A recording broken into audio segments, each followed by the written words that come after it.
Aujourd'hui, c'est la dernière étape du projet européen Add Something Meaningful, pendant lequel nous avons pu réaliser 3 idéatons à Pau, Mourinx et Oloron-Sainte-Marie. La méthode idéaton, créée par le projet, a été conçue pour travailler avec les jeunes pour permettre une participation active et répondre aux défis locaux de leur communauté. Aujourd'hui, nous avons pu adapter la méthode idéaton pour travailler avec un public plus large, pour répondre à la demande de l'association Mirassou, qui est un tiers-lieu engagé et rural dans la préservation de l'espace agricole et naturel à 10 minutes d'Orthès.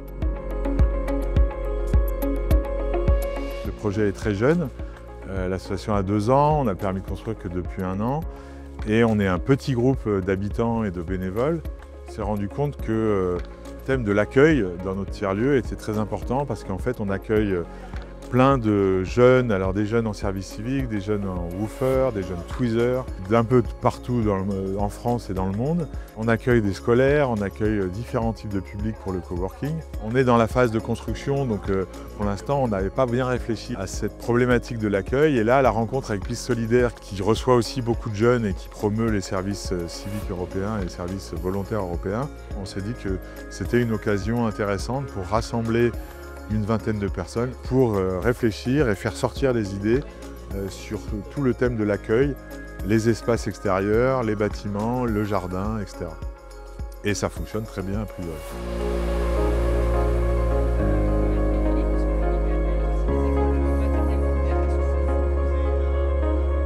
Concrètement, les participants se sont divisés en 3 groupes pour répondre à 3 défis principaux. L'aménagement des espaces, la création de kits d'accueil et l'organisation des activités pour accueillir au mieux les visiteurs de ce tiers-lieu.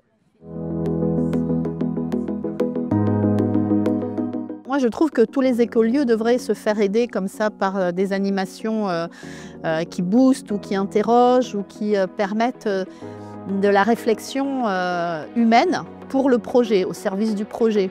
Parce que souvent, les écolieux, ils ont tendance un petit peu à être tellement pris par tout ce qu'il y a à faire. Hein. Dans un écolieu, c'est souvent ça le problème, c'est qu'il y a beaucoup trop à faire. Et du coup, d'ouvrir avec une formation ou une journée comme ça d'atelier, eh ben, ça permet de prendre de la hauteur, d'avoir un peu une vue distancée. Et puis, du fait qu'il y ait d'autres personnes qui viennent alimenter la réflexion, ben, ça donne des points de vue auxquels les gens qui ont la tête dans le guidon ne pensent pas forcément. C'est pour moi gage de plutôt bonne santé que de faire appel à des organismes extérieurs pour travailler ce terreau humain, parce que c'est un morceau. On parle beaucoup de la terre, on parle des bâtiments, mais l'humain, c'est complexe et ça demande de prendre soin, oui.